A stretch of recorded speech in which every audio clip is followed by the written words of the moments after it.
For days, I've not made videos because I've been so down after hearing the case of kidnapping in Oyo State. It pains me even more because I'm an indigene of that state. But you know the worst part of it? Look at what the governor is more concerned about. Hi, Seyi Makinde, Excellency, announce my candidacy for the position of the president of this Republic of Nigeria.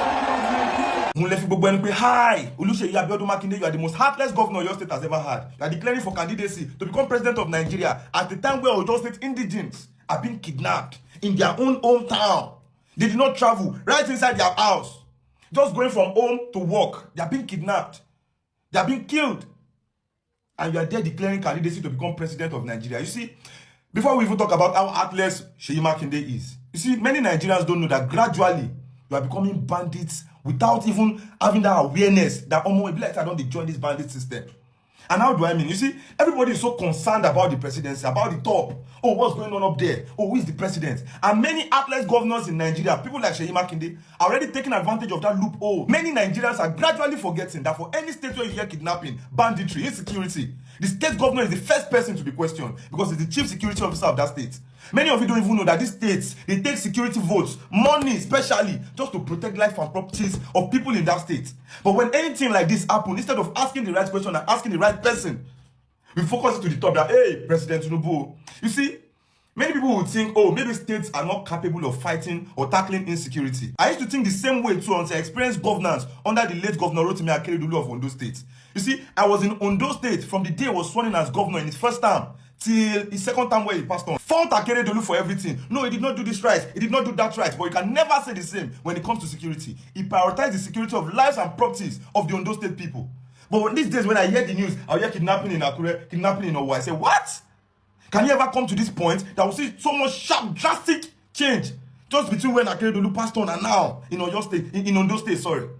That's to tell you that the person that took over that office does not really care about the lives and properties of those people.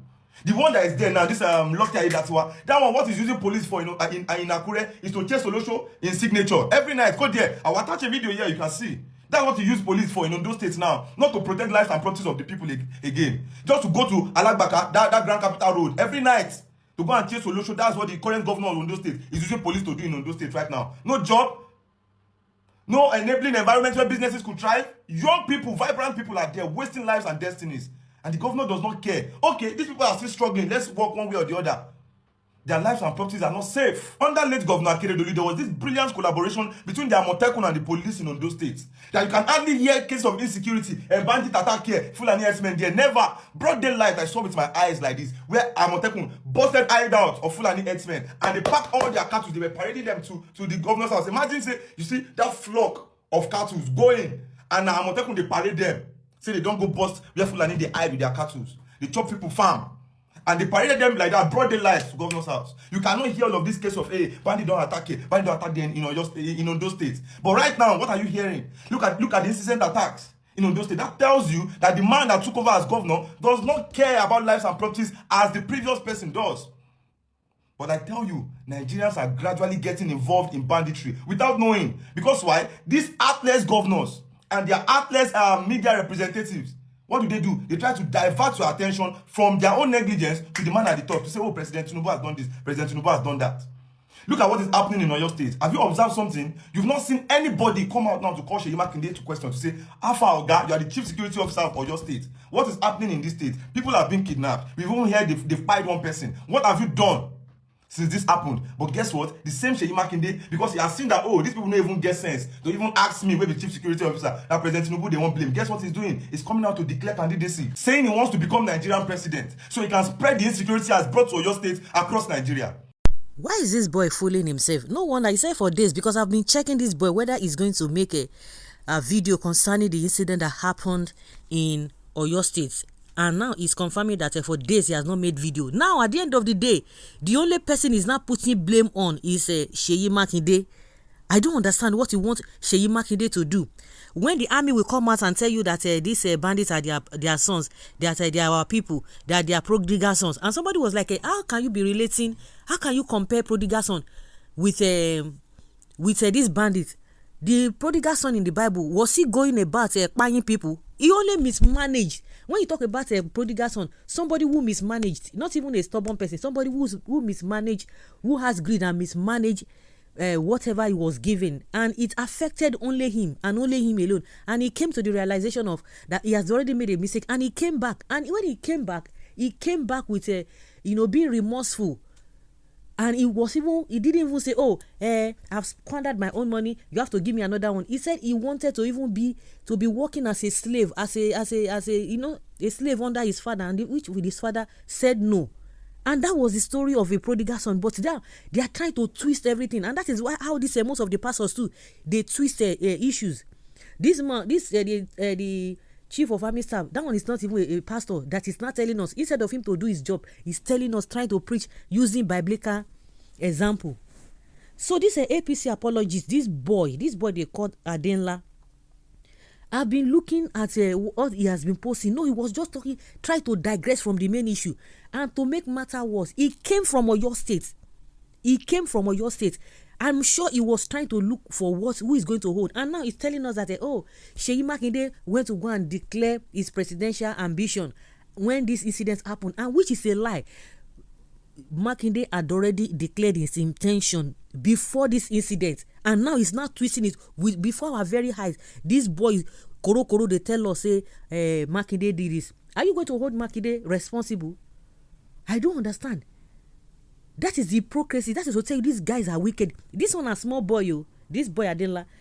Now young person, you can imagine the kind of mindset he already has. By the time this one, because of course before he was doing all these things because they are going to give him position, give him appointment, forget about it.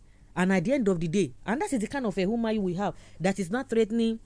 That is the mindset they have, threatening a whole region, that if they don't vote for Tinubu, that they will not get they will not enjoy infrastructure, federal infrastructure. That is how they are going to be threatening people. This boy will just be talking. The next thing, this time around, even blame obedience. Blame Obi, because his target is just to demarcate Obi, and it's too small. They're too small because no human being, normal human being, we see what is happening in this country and say you want to continue to support somebody who does not even care about you in the first place. I always said it. You say, some people don't have respect. Meanwhile, the elderly ones are doing things that will harm your life, harm people's life, and you come in return and expect the children to be respecting you. It doesn't work that way. So at the end of the day, to make matter worse, this guy, he said he didn't want to say anything all this while because you don't know what you want to talk. But now, what you can't even talk because you were looking for a way to make excuse for Tinubu. At the end of the day, you made fool of yourself, telling us that Makinde supposed to have done this and done that. Like seriously, did your Tinubu blame any governor that time when the Chibok girls incident happened? Who did he blame straight? And it was the Goodluck Jonathan, which of course that was the right thing to do. It was the president that was supposed to take the blame because he's the one who is in charge of security. Now you are leaving Tinubu that you are supporting, you are now calling Makinde. Very, very unreasonable set of people. Like I've always said, there's nobody that cannot be president, even if you are a 100-year-old person. In as much you have the interest of the people at heart, and compared to a young person who is 40, who is 30-something, become president and is wicked, there's no job done. It's unfortunate. God has really exposed this guy. You are not blaming Seyi Makinde. Of course, if all of them are going to receive blame, but the blame that Seyi Makinde is going to be getting is going to be like 20%. Why the president will get 80% of the blame? And you are coming here to tell us a cock and bull story. Talk about the role of the president on this. President is the one in charge of police and army. No minor. Political hostility towards Tinubu has blinded many to the tangible progress his administration is making. We are talking of person where they buy. You are talking of a progress. Which progress? Tell me which government, which president will not come and tell you what they did? As short as Yar'Adua's regime, they would enlist all the things he has done. Goodluck too will come out and tell you what he did. Obasanjo will tell you what he did. Buhari himself will come and tell you what he did. So what are you talking about? It's the same thing. You people are making it as if there's some special thing that Tinubu has done. And at the end of the day, there's nothing he has done because everything has really backfired on Nigerians. Nigerians are the ones who are worse off in all of these things. So guys, let's say your opinion and have your take on this. Thank you.